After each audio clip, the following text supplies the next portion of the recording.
Selamat datang dalam YouTube channel Gideon Simanjuntak Amanda Zevanya. Kami berdoa agar YouTube channel ini boleh menjadi berkat. Dan ketika saudara menghadapi masalah, saudara boleh mengingat firman Tuhan melalui renungan singkat dalam segmen kerinduanku ini. Mari sama-sama kita mau tundukkan kepala, kita mau bersatu dalam doa. Tuhan Yesus yang baik, kami berterima kasih untuk kasih setia kebaikan-Mu dalam hidup ini. Kami siapkan hati kami, sambut kebenaran firman Tuhan. Urapi hamba-Mu, setiap kata kalimat yang keluar, biar nama Tuhan Yesus saja dipermuliakan. Siapapun menyaksikan renungan ini, mereka dipersiapkan, diberkati, dibentuk, bahkan diperlengkapi untuk hormat kemuliaan bagi nama Tuhan. Terima kasih Tuhan kami yang baik, terima kasih Yesus kami yang setia. Di dalam nama Tuhan Yesus, sama-sama kita yang siap diberkati, kita katakan, amin. Menikmati hidup di tengah badai, bagaimana caranya? Itu pertanyaannya. Menikmati hidup di tengah badai.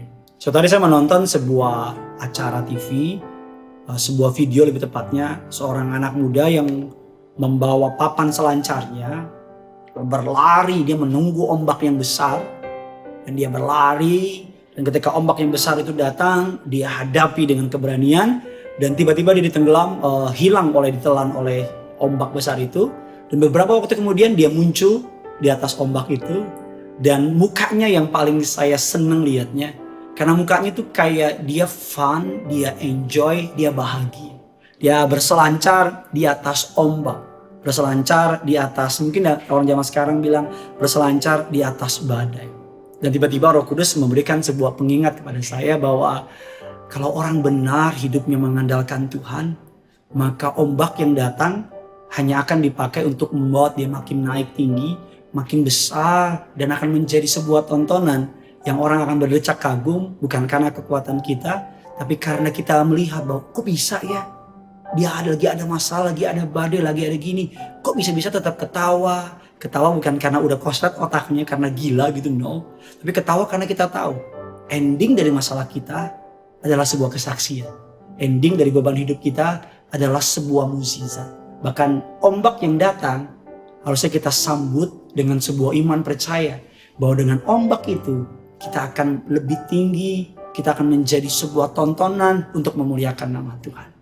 Ada banyak orang ketika menghadapi ombak kehidupan lari. Pertanyaannya, lari juga gak bisa tolong. Hari ini kita bisa lari dari masalah kita, tapi tahukah saudara, suatu hari pasti ketemu lagi. Saudara gak suka sama orang di kantor dan saudara gak mau ke kantor. Atau saudara keluar dari kantor tersebut dan pindah ke kantor yang B. Siapa yang menjamin di kantor B tidak ada orang yang menyebalkan? Saya pernah ketemu dengan salah seorang jemaat yang sudah pindah ke gereja kurang lebih 5-6 kali. Dia melayani di gereja A, leadernya bermasalah sama dia keluar. Pindah ke gereja B, bermasalah dan keluar. Dan terakhir datang ke gereja tempat di mana saya melayani, gereja Tiberias Indonesia. Dan dia cerita sama saya, ini gereja saya kesekian gini. Dan saya bilang sama dia, kalau kamu berharap di gereja ini gak akan ada masalah, kamu salah. Karena kamu pasti akan menghadapi masalah. Langsung kaget, loh kok begitu sih? Iya, karena tidak ada gereja yang sempurna. Kalaupun ada gereja yang sempurna, ketika kita yang tidak sempurna masuk, gereja tersebut menjadi tidak sempurna. Dan puji Tuhan, dia didewasakan di gereja tempat saya melayani, gereja Tiberias. Dan dia menghadapi masalah, diizinkan masalah demi masalah membentuk dia. Diizinkan tantangan demi tantangan membentuk dia. Dan akhirnya dia menjadi salah seorang yang hari-hari ini hidupnya boleh menjadi berkat bagi banyak orang. Sekarang prinsipnya bagaimana, apa yang perlu kita lakukan, apa yang perlu kita pelajari agar kita dapat menikmati hidup di tengah ombak yang sedang menghempas. Agar kita bisa tetap menikmati hidup ini di tengah badai yang sedang melanda. Mari kita melihat apa yang Alkitab ajarkan, bagaimana cara kita menyikapi keadaan buruk dalam hidup ini. 2 prinsip menikmati hidup di tengah badai. Prinsip yang pertama, ini kesukaan saya, hari buruk atau hari baik, keduanya penting dalam hidup ini. Sama-sama bilang sama saya, hari buruk atau hari baik, keduanya penting buat saya.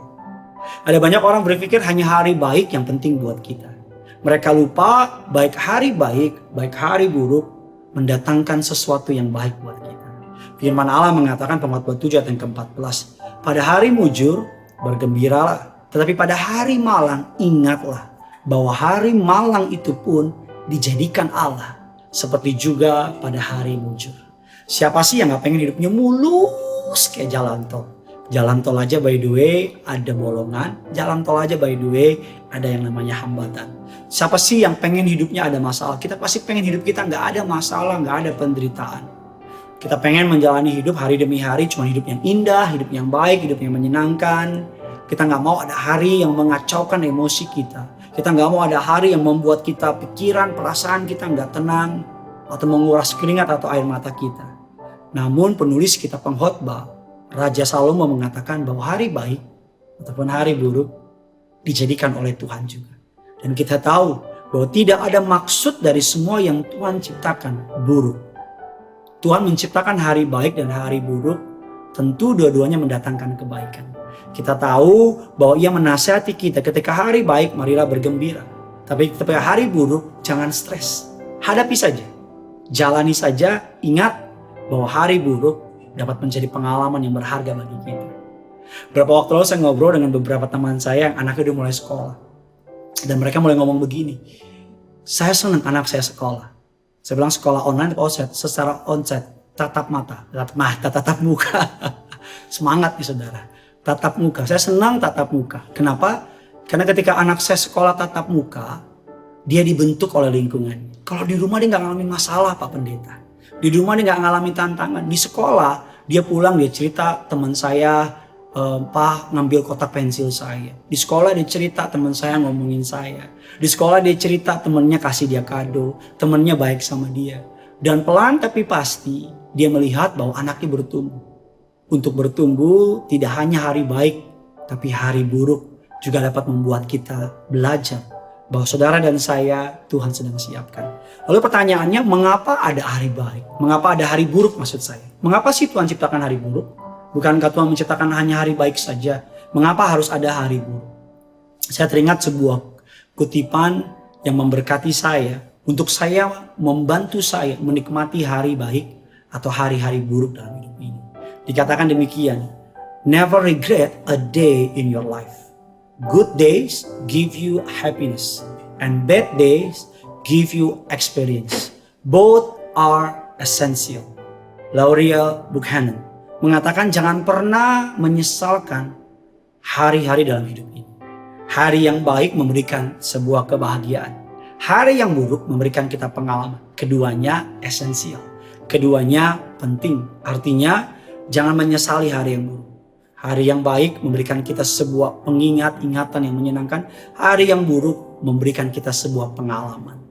Apa jadinya jika kita hanya merasakan yang baik saja tanpa merasakan yang buruk? Apa jadinya kalau kita hanya mengerti rasa manis tanpa tahu ada rasanya pahit? Ketika kita merasakan pahit, ketika manis datang kita menghargai manis. Kalau hanya manis terus bisa sakit gula saudara. Hari buruk menguatkan kita. Bahkan hari buruk juga pernah dialami oleh yang namanya Nabi Yunus. Alkitab mengatakan Yunus 2 ayat yang ke-7 mengatakan, ketika jiwaku letih lesu di dalam aku, teringatlah aku kepada Tuhan. Sampaikanlah doaku kepadamu dan dalam bait-Mu yang kudus. Berada dalam perut ikan secara hidup-hidup. Alkitab mengatakan Yunus menyadari bahwa ia butuh Tuhan dan ia tidak dapat lari dari Tuhan. Tanpa hari buruk mungkin kita tidak akan membutuhkan Tuhan.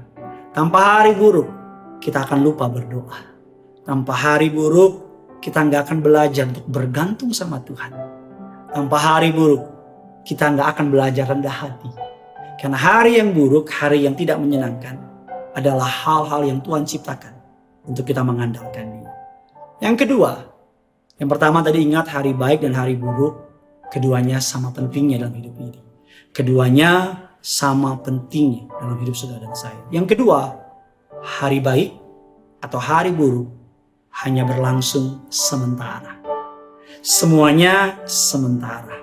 Pernahkah Anda merasa hidup ini begitu berat? Pernahkah saudara merasa ketakutan? Pernahkah saudara mengalami hal-hal yang membuat saudara khawatir, putus asa? Dan firman Allah mengatakan Matius 6 ayat 34, sebab itu janganlah kamu khawatir akan hari esok.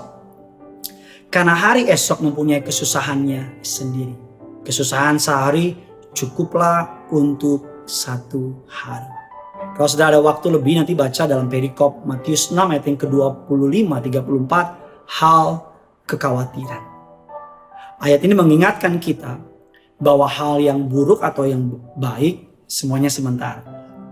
Biar kesusahan hari-hari esok untuk hari esok. Nikmati hari ini. Ada sebuah kutipan yang memberkati, saya mengatakan demikian. Everything in life is temporary.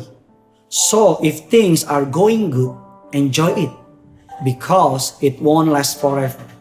And if things are going bad, don't worry. It can't last forever either. Dari sebuah kutipan ini dikatakan demikian, segala sesuatu dalam hidup ini adalah sementara. Jika semuanya berjalan dengan baik, nikmati. Karena hal itu tidak akan bertahan selamanya. Jika sesuatu berjalan dengan tidak baik atau buruk, jangan khawatir. Karena hal tersebut juga tidak bertahan untuk selamanya. Kalau lagi di atas, jangan sombong. Karena nggak selamanya di atas. Ada kalanya Tuhan izinkan kita melewati yang namanya turunan. Kalau di bawah, jangan rendah diri. Karena gak selamanya di bawah, Tuhan akan angkat kita naik. Mari sikapi hal yang buruk dengan benar. Hidup memang tidak sesuai, tidak selalu berjalan dengan apa yang kita mau. Tetapi ketika kita berjalan bersama dengan Tuhan, kita akan melihat pertolongan dari Tuhan. Sebuah kutipan yang terakhir mengatakan demikian. Dari Vivian Green. Life is not about waiting for the storm to pass. It's about learning to dance in the rain. Hidup bukan hanya bicara menanti badai untuk berlalu. Tetapi mari kita belajar untuk menari di tengah hujan. Kehebatan orang percaya bukan hanya ketika keadaan baik. Tapi ketika keadaan buruk, kita tetap melihat hal yang baik. Bersukacitalah dalam pengharapan, sabarlah dalam kesesakan. Bertekunlah dalam doa. Roma 12 ayat yang ke-12. Ketika saya sedang kecewa, ketika hal buruk terjadi sama saya, bisakah saya tetap bersukacita? Bisakah saya dapat menikmati hidup di tengah badai? Kalau bisa, bagaimana caranya? Hari buruk atau hari baik, keduanya penting dalam hidup ini. Dan dikatakan yang kedua, ketika saudara dan saya, hal baik atau hal buruk berlangsung hanya sementara. Ketika hari engkau dalam keadaan di tengah badai, di tengah hujan, jangan tunggu hujan berhenti. Menarilah bersama dengan Tuhan. Ketika engkau dalam keadaan dipres, jangan tunggu tekanan berhenti. Tapi biar tekanan itu menguatkan, meneguhkan saudara, engkau keluar menjadi orang-orang yang hebat. Tidak ada pujian tanpa melalui ujian. Tidak ada kenaikan tanpa yang namanya ujian. Selamat menjadi orang-orang yang kuat. Selamat menikmati hidup. Sekalipun kau sedang menghadapi masa-masa yang berat. Selamat menjadi berkat. Bagikan kabar baik ini sebanyak mungkin. Dan tulis kolom komentar di bawah bahwa aku dapat menikmati hidup sekalipun aku dalam keadaan berat masalah hidupku. Tulis, walaupun ekonomiku lagi drop, aku percaya aku tetap dapat menikmati hidup. Walaupun aku punya sakit penyakit, aku tetap dapat menikmati hidup. Apapun yang sudah sedang hadapi, tulis kolom komentar di bawah. Biar orang yang membacanya boleh dikuatkan oleh iman saudara. Dan biar kita boleh sama-sama saling menguatkan, mengingatkan. Dan bagikan kabar baik ini sebanyak mungkin. Ingat, jangan berhenti di saudara. Berhenti di komunitas saudara, teman-teman saudara, grup WA, grup sekolah dan sebagainya. Biar nama Yesus dipermuliakan. Karena yang punya surga, crazy love with him. Sama-sama kita datang sama Tuhan.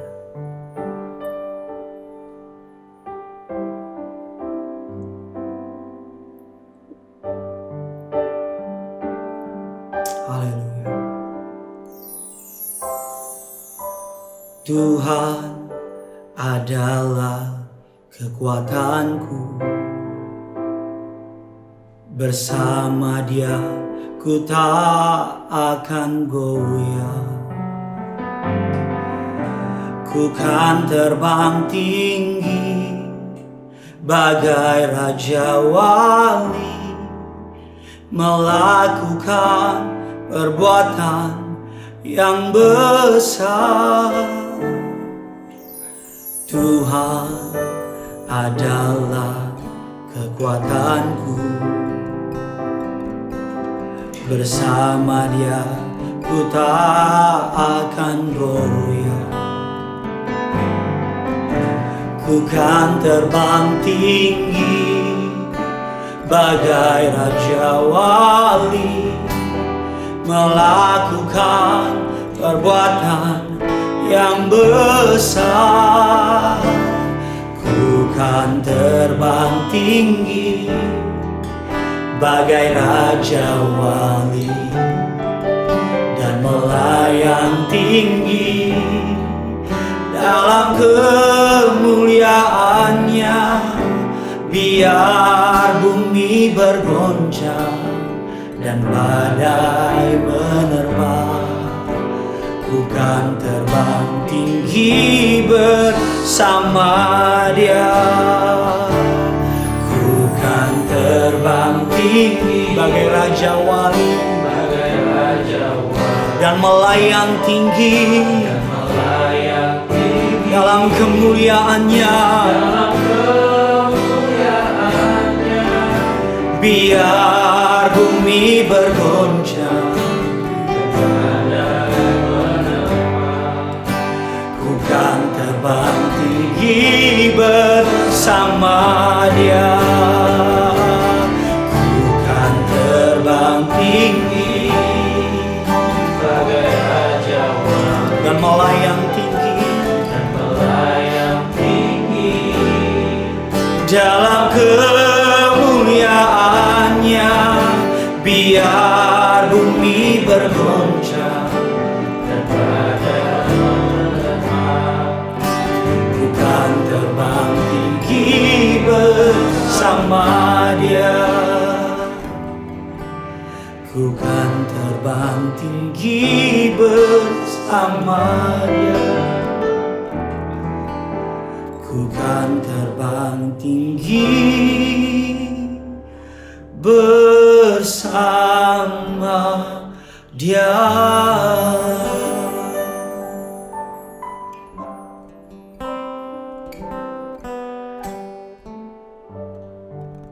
Apapun yang masalah sedang terhadapi, nikmati hidup di tengah badai. Sama seperti seorang yang melihat ombak, berlari kepada ombak. Dengan selancarnya dia menari di atas ombak itu. Mari menari bersama dengan Tuhan. Biarkan makian orang, hinaan orang, perkataan buruk orang menjadi nada musik yang membuat kau bergerak dengan indah. Biarkan orang-orang yang meragukan saudara melihat bahwa engkau terbuat dari iman kepada Yesus. Engkau punya Tuhan, engkau tidak dapat dirusakkan. Nikmati hidup ini. Dalam keadaan berkelimpah, nikmati. Dalam keadaan kekurangan, nikmati. Hadapi bersama dengan Tuhan. Kau akan melihat Dia tidak pernah meninggalkan saudara. Karena yang punya surga, crazy in love with you and with you. Bye-bye.